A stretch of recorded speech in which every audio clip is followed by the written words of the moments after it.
지난주 말씀을 통하여 바울의 선교팀이 아시아 대륙에 집중하려던 그들의 계획을 성령님께서 바꾸심으로 오늘의 유럽 대륙인 마케도니아 지방으로 건너갔음을 우리는 보았습니다.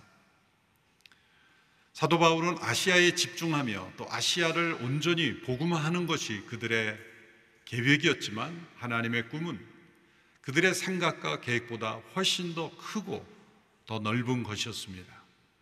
복음을 들어야 할 온 세상에 복음이 증거되기 위해서 유럽 대륙으로 그들을 인도하신 것입니다. 그들이 처음으로 정착하게 된 도시가 빌립보라는 도시입니다.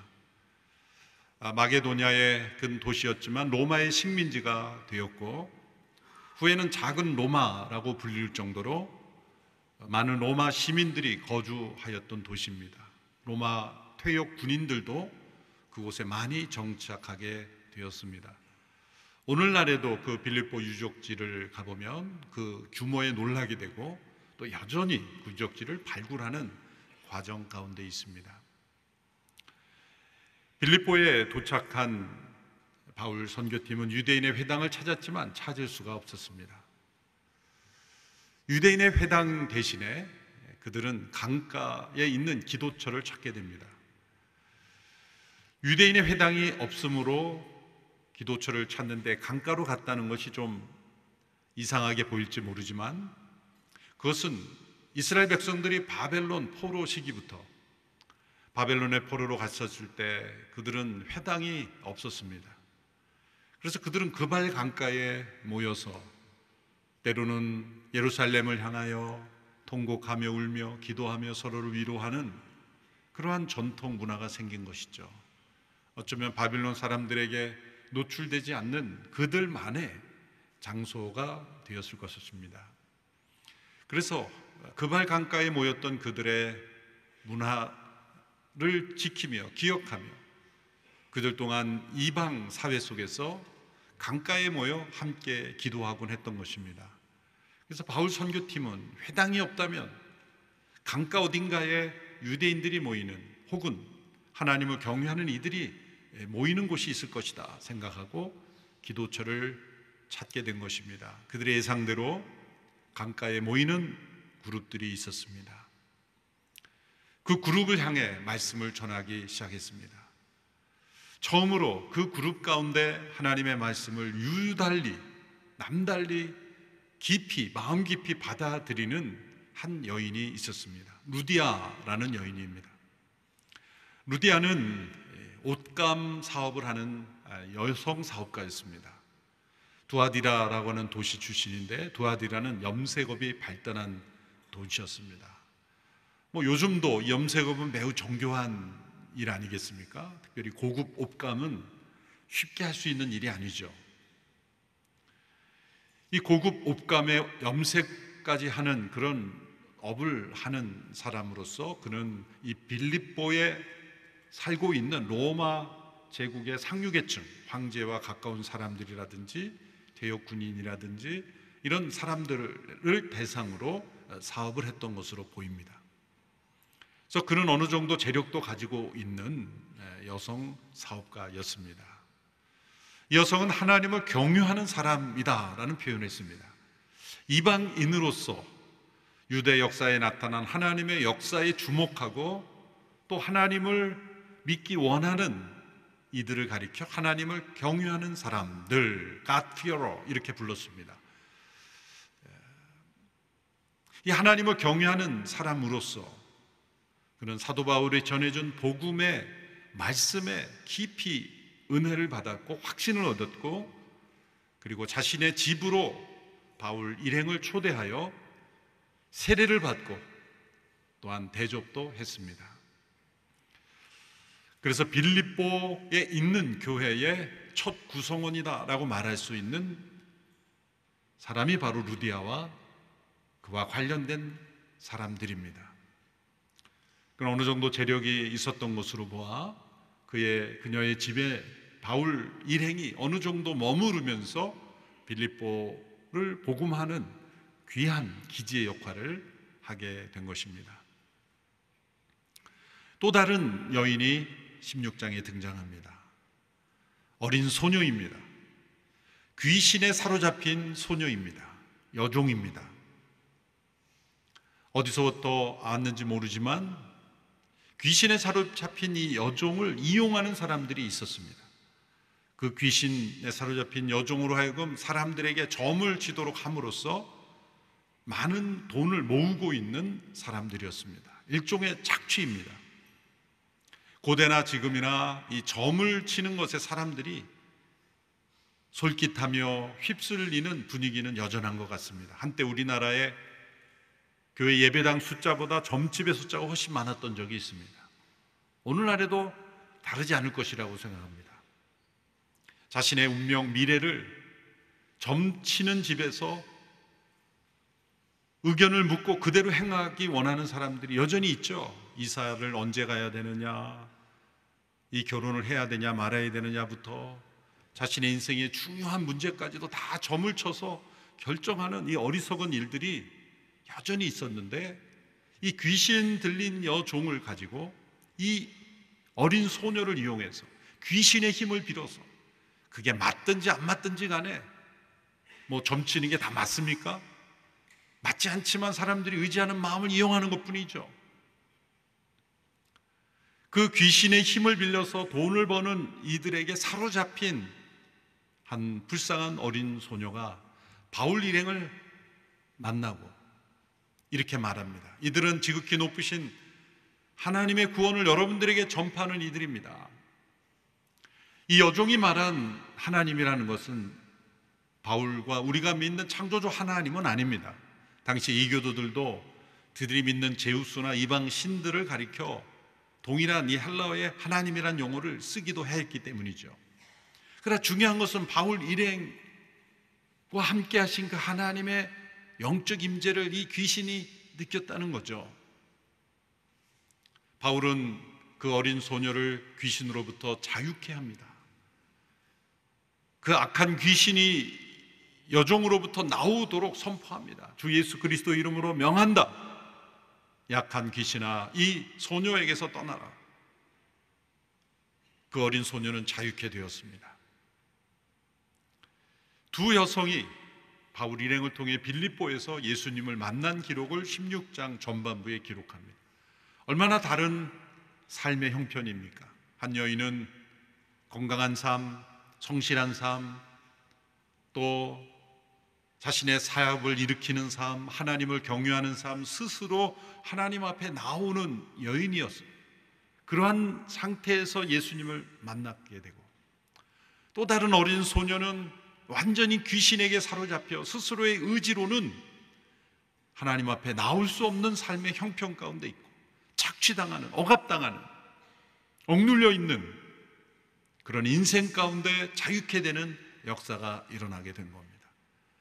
복음은 어떠한 형편, 어떠한 상황에 있다 할지라도 능력으로 그 영혼을 구원하시는 능력이 있음을 우리에게 보여주고 있습니다.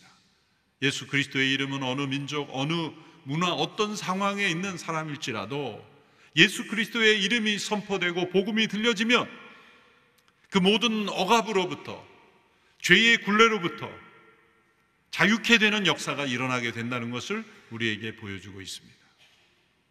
이 어린 소녀가 귀신으로부터 자유케 되자 그 어린 소녀를 이용하여 돈을 벌고 있었던 이들이 반발하며 바울 일행을 공격하기 시작했습니다. 그들은 자신이 더 이상 이익을 얻을 수 없음을 알고 로마 관료들에게 바울과 실라를 거짓으로 고소하며 누명을 씌웁니다. 두 가지 누명을 씌웁니다. 첫째, 이 사람들은 유대 사람으로서 이 도시를 소동케 하고 있다.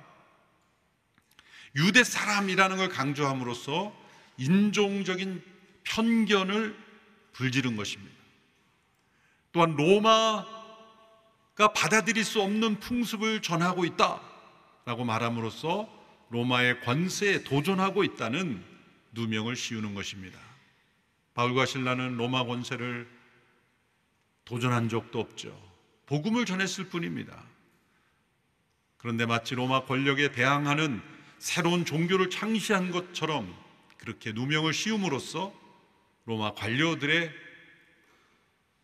권력의 힘을 빌어서 바울과 실라를 잡아 가두고 매를 때리고 그리고 옥에 가두게 된 것입니다. 역사의 어느 때나 이 거짓을 이용한 사단의 역사는 계속되고 있습니다.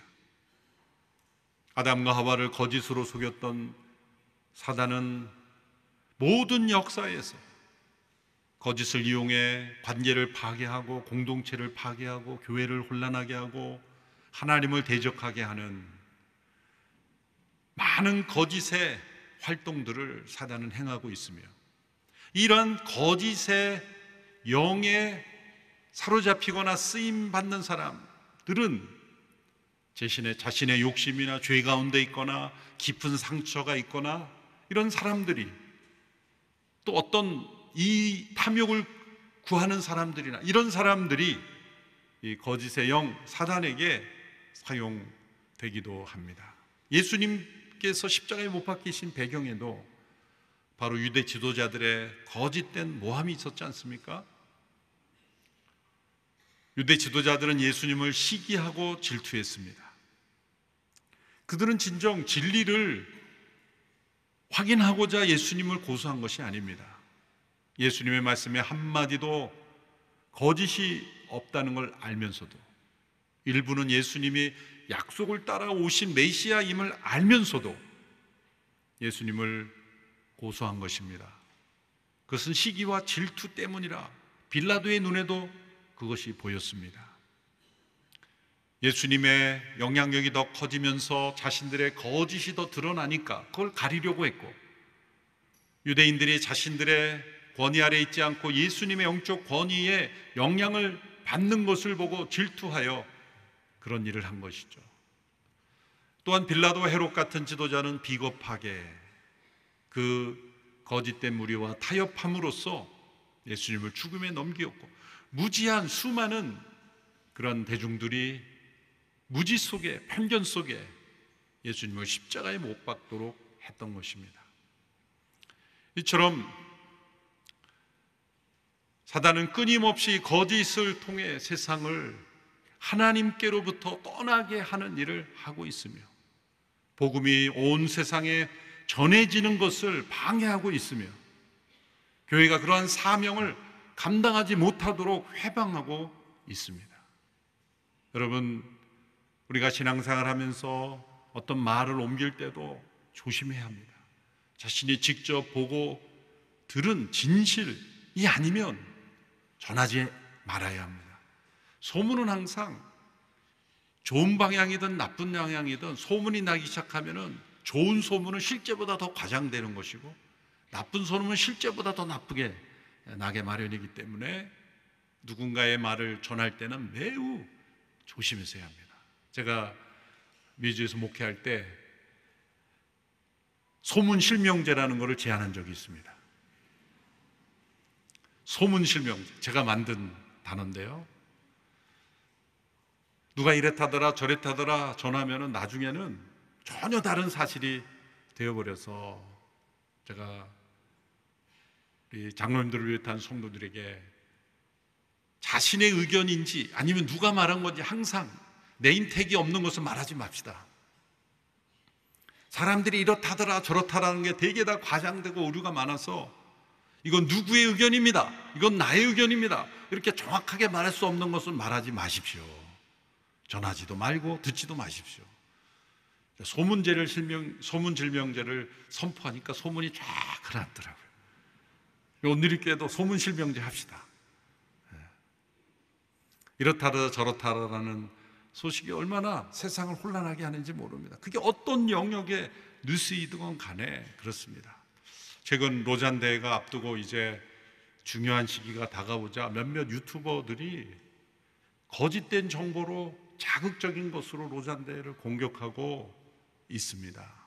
어지간해서 제가 설교 시간에 이런 말씀 안 하려고 했는데 도회가 지나친 내용들이 너무 많아서 여러분들이 환기를 시켜드립니다. 여러분도 혹시 문자나 이런 영상을 받으셨는지 모르겠지만 로잔 대회가 종교 통합 대회라든지 종교다원주의를 추구하는 대회라든지 이런 대회라고 하는 것은 100% 정반대, 거짓된 정보입니다. 저는 그분들이 의도적으로 거짓인 줄 알면서도 그렇게 했다고 생각하지 않습니다. 누군가 잘못된 정보로 말한 걸 가지고 확인해 보지 않고 계속 퍼나르고 있기 때문에 어떤 기자가 기사를 잘못 썼다든지 어떤 사람이 사실 확인을 안 해보고 실제와 다른 얘기를 하기 시작했는데 그것이 점점 확대되어서 복음주의자들이 모이는 선교운동을 종교통합운동으로 탈바꿈시켜서 어떤 유튜버들은 유기성 목사님과 저를 배교자라고 배교 회개를 중단하라 그렇게 외치는 걸 막 수많은 사람들이 보고 우리 성도들이 보고 놀라니까 또 이런 게 있대 이러고 퍼나르고, 여러분 그런 거는 그냥 관심 없음 그러고 딱 끊어버리세요. 우리 오늘의 신문에서 매주 제공하는 로잔대에 대한 정보를 5분 읽는데 그 5분을 안 읽고 30초짜리 자극적인 거 들고 막 혼란하지 마세요. 신문에 다 나와 있어요. 그리고 유튜브 교회 홈에 있는 제 강의, 물론 제가 너무 1시간 길게 해서 듣기 힘들 수도 있겠지만 한번 쫙 들어보시면 왜 로잔 대회를 한국에서 하는지에 대한 그 배경을 잘 이해하실 수가 있습니다. 절대로 흔들리지 마시고, 앞으로 그런 분들이 더 나올 수 있는데 여러분들 그런 것들은 그냥 차단해 버리시고, 누가 보내면 이런 거 보내지 말라 그러시면 됩니다. 이렇게 잘못된 정보로 거짓과 누명을 통해서 바울과 실라가 빌립보 감옥에 갇힌 겁니다. 바울과 실라가 얼마나 억울했겠습니까? 그들은 매 맞고 그리고 그 어두운 지하 감옥에 갇혔습니다. 그들이 도대체 무슨 잘못을 했습니까? 복음을 전하고 귀신으로부터 자유케 한 일밖에 없습니다. 그 지하 감옥에서 바울과 실라가 어떤 일을 했는지, 그를 통해 하나님이 어떤 구원의 역사를 베푸셨는지가 오늘 본문에 나오는 것입니다. 바울과 실라가 그 지하 감옥에서 했던 일을 25절, 26절에서는 이렇게 말씀하고 있습니다. 함께 읽어보겠습니다. 시작. 한밤중쯤 됐을 때 바울과 실라가 기도하며 하나님께 찬송을 부르자 다른 죄수들이 귀 기울여 듣고 있었습니다. 그런데 갑자기 큰 지진이 일어나 감옥이 기반부터 흔들렸습니다. 곧바로 감옥문이 모두 열리고 죄수들을 묶고 있던 쇠사슬도 다 풀렸습니다. 바울과 실라는 기도하고 찬송했습니다. 우리처럼 이렇게 잘 지어진 예배당 안에서 기도하고 찬송한 것이 아닙니다. 온몸이 찢겨지던 매 맞고 피 흘리며 감옥에 던져진 바로 그 마음, 그들의 입에서 나온 것은 신음소리도 아니요 통곡소리도 아니요 원통하다는 외침도 아니요 기도와 찬송이었습니다. 고통 속에서 그들은 기도했을 겁니다. 어떤 기도였을까요?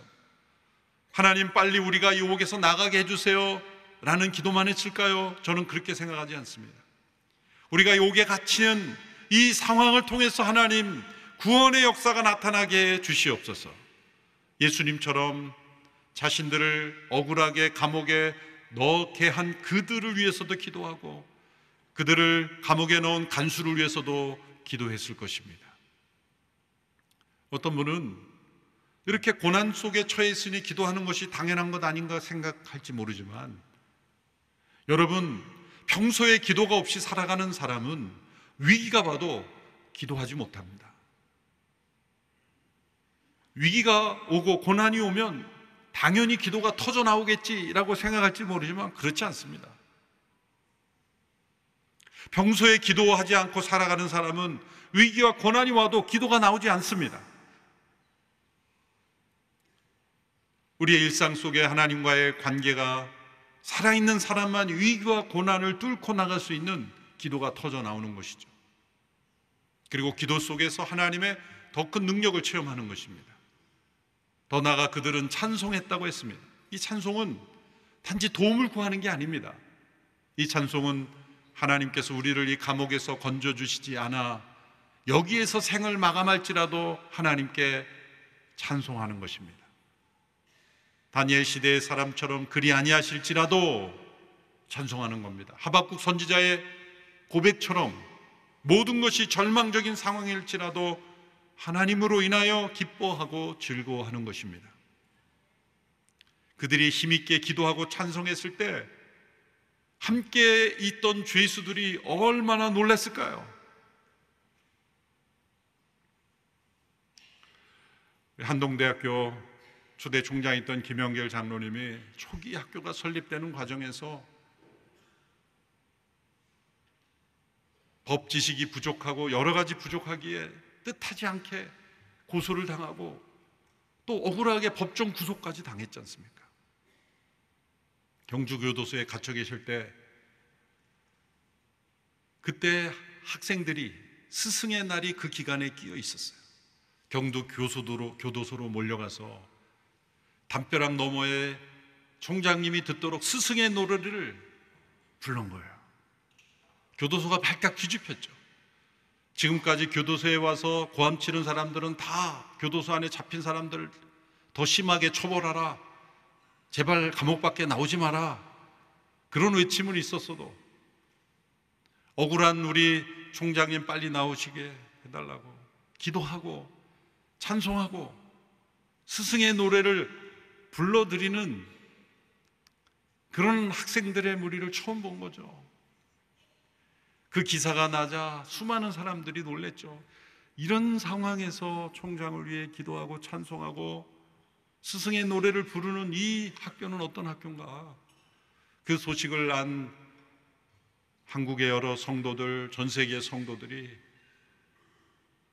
재정이 부족해서 저렇게 된 것이 우리가 후원금을 보내자 그래서 후원금이 오기 시작했어요. 하루에 한 8천만 원 정도씩의 후원금이 전 세계에서 왔다 그러죠. 그래서 이제 수십여일 끝에 총장님이 풀려나시고 나중에 이제 무죄가 됐지만 하루에 그렇게 후원금이 많이 몰려오던 기간이 끝나자 학교에 돌아가니까 일부 교수님들이 그랬다는 거예요. 조금 더 계시다 나오시지. 너무 빨리 나오셔서 지금 이렇게 후원금이 많이 들어오는데, 그런 농담도 했다는 기억이 있습니다. 무엇입니까? 총장님은 그 갇힌 상황에서 정말 그 젊은 사람들에게 얼차려 당하고 가만히 있어야 되는 줄 알고 엉덩이 욕창이 생길 정도로 그렇게 단순하고 정직한 분이 감옥을 경험하면서 그리고 교도소를 울리도록 기도하고 찬송하던 학생들의 그 기도 소리가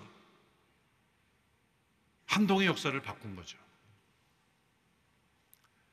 바울과 실라가 이렇게 기도하고 찬송했을 때 기적이 일어났습니다. 지진이 일어났고 감옥문이 열렸고 쇠사슬이 풀어지게 되었습니다. 그런데 이 상황에서 이제 자유케 됐으니 나가도 좋구나라고 도망간 기회로 삼지 않고 전도의 기회로 삼았다는 거예요. 감옥문이 열리고 쇠사슬이 풀리자 이제 간수가 자결하려고 했습니다. 왜냐하면 로마법에 의하면 죄수를 지키지 못한 간수는 사형에 처해지게 되었기 때문입니다. 차라리 스스로 죽는 게 낫겠다라는 생각으로 자결하려고 했던 그 간수를 향하여 바울이 외칩니다. 당신의 몸을 상하게 하지 마십시오. 우리는 여기 그대로 있습니다. 오히려 간수의 생명을 지키려 해주는 그 바울의 외침 속에 간수에게 성령이 임한 거죠. 아니, 그 이전부터 바울과 실라가 어두운 지하 감옥 속에서 기도하고 찬송하는 소리를 죄수들만 들은 게 아닐 것입니다. 간수도 들었을 것입니다. 당시에 이런 조명이 없었기에 틀림없이 지하 감옥은 조명이 없었을 겁니다. 간수가 횃불을 만들어서 내려와서야 알았을 겁니다. 그 바울과 실라의 기도의 찬송 소리부터 시작해서 지진, 그리고 쇠사슬이 풀어졌지만 도망가지 않고 있는 이 바울과 실라의 모습, 그리고 간수의 생명을 지켜주려는 그 모습 속에 간수는 이들이 전하는 복음, 이들이 찬양하는 하나님, 이들이 기도하는 그 하나님이 살아계신 하나님이구나 라는 걸 깨닫게 되고, 어떻게 하여 내가 구원을 얻을 수 있습니까? 라고 질문하게 됩니다. 그때 바울이 준 대답이 우리가 잘 알고 있는 유명한 말씀이죠. 31절 32절의 말씀을 우리 같이 읽습니다. 시작. 그들이 대답했습니다. 주 예수를 믿으시오. 그러면 당신과 당신의 집안이 구원을 받을 것입니다. 그러고 나서 바울과 실라는 그와 그 집안 모든 사람들에게 주의 말씀을 전했습니다. 주 예수를 믿으라 라는 선포만 한 게 아니라 무엇을 믿을지를 알려주어 주의 말씀을 전해 주었습니다. 간수도 그 집에 바울과 실라를 초대하여 상처를 물로 씻어주고 음식을 대접하며, 또한 그 말씀을 듣고 그 간수와 집안 사람들이 다 세례를 받게 되었습니다. 이 놀라운 사건의 아이러니가 보여지죠. 간수는 바울과 실라의 상처를 씻어주었지만 바울과 실라는 물로 그 간수와 그 집안에게 세례를 베풀었어요. 간수를 가둔 것은 바울과 실라였지만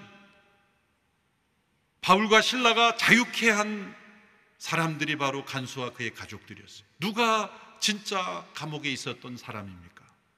바울과 실라가 아니었습니다. 오히려 바울과 실라를 감옥에 가두었던 그들이 보이지 않는 영적 감옥에 갇힌 사람들이었습니다. 이 사건은 피상적으로 보면 억울하게 감옥에 갇힌 바울과 실라가 하나님의 기적으로 구원받은 사건처럼 보이지만 실제적으로는 이 사건은 무엇입니까? 감옥에 하나님께서 바울과 실라를 보내심으로 감옥에서조차 구원이 임하는 사건을 하나님께서 바울과 실라를 통해서 간수를 구원하심으로 보여주신 사건 아니겠습니까? 사도행전 16장에 3명의 대표적인 사람이 나옵니다. 루디아라는 여인, 하나님을 경외하는, 어쩌면 감옥에 갈 일도 없는 그런 거룩한 삶을 살고 성실하게 사는 삶입니다. 그리고 그러한 성편에서 예수님을 만나 구원 얻는 사람, 그리고 교회의 일꾼이 되고 신실한 하나님 나라의 삶을 사는 사람도 있습니다. 그러나 반면 어린 소녀처럼 귀신에게 사로잡혀 비참하게 착취당하는 그런 인생을 살다가 구원 얻은 한 어린 소녀도 있습니다. 로마 제국의 하수인으로 간수의 삶을 살며 죄수들을 옥에 가두며 살았던 이 간수와 같이 구원 얻는 이도 있을 겁니다. 이 세 사람을 보면 얼마나 다른 사회적 배경을 가지고 있습니까? 루디아는 아시아 사람이고 간수는 로마 사람일 것이고 이 어린 소녀는 틀림없이 헬라 사람이었을 것입니다.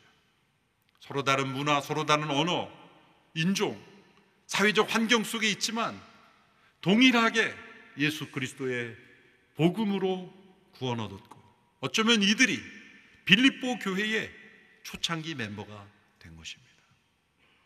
빌립보 교회는 사도 바울의 여정 가운데 늘 함께 동행했고 협력했고 지원했고 후원했습니다. 자발적으로 후원했습니다.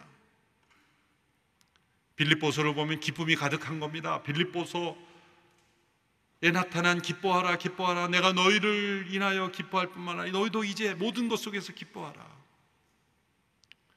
가장 서신서 중에서 책망이 없는 서신이 빌립보서입니다. 바로 이들을 통해 형성되기 시작한 교회입니다. 복음의 역사는 언제나 이렇게 대반전의 역사를 이룹니다. 빌립보의 성령의 인도하심을 받아 들어갔다면 탄탄대로가 열릴 것이라고 생각했을지 모르지만 감옥이 기다리고 있었습니다. 그러나 그 감옥을 통하여 놀라운 대반전의 역사를 이루셨습니다. 복음은 어떤 상황에서도 능력으로 역사하는 힘이 있음을 우리에게 보여주시는 겁니다. 사랑하는 성도 여러분, 우리가 만일 예수 그리스도의 복음을 믿는 그리스도인 하나님의 백성이라면 우리가 어떠한 상황에 있다 할지라도 우리는 그 상황에 갇히는 인생이 되지 않을 것입니다. 어떠한 상황 속에서도 기도와 찬송을 통해서 우리는 그 상황을 뛰어넘는 하나님의 역사를 찬양할 수 있을 것입니다. 그럴 때 상황은 바뀌지 않을지라도 먼저 우리 영혼의 기적이 일어나게 되며 하나님이 그 감옥과 같은 상황을 통해서 하나님께서 놀라운 구원을 베푸심을 체험하게 될 줄로 믿습니다. 이러한 사도행전의 역사를 체험하는 우리 모든 오늘이 성도들이 되기를 축원합니다. 기도하겠습니다.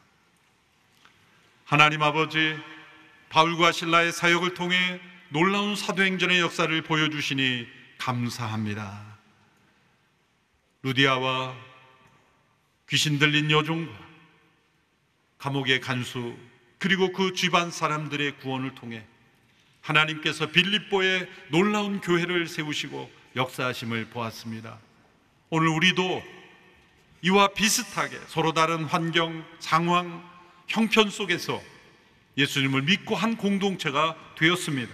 우리 온누리교회가 빌립보 교회처럼 모든 상황을 뛰어넘어 역사하시는 하나님을 체험하는 이들이 되게 하여 주시옵시고, 앞으로의 모든 성도들의 삶 속에도 때로 감옥과 같이 우리를 억누르는 상황이 찾아올지라도 기도하고 찬송함으로 모든 상황을 역전시키는 하나님의 사람들이 다 되게 하여 주옵소서. 예수님의 이름으로 기도하옵나이다. 아멘.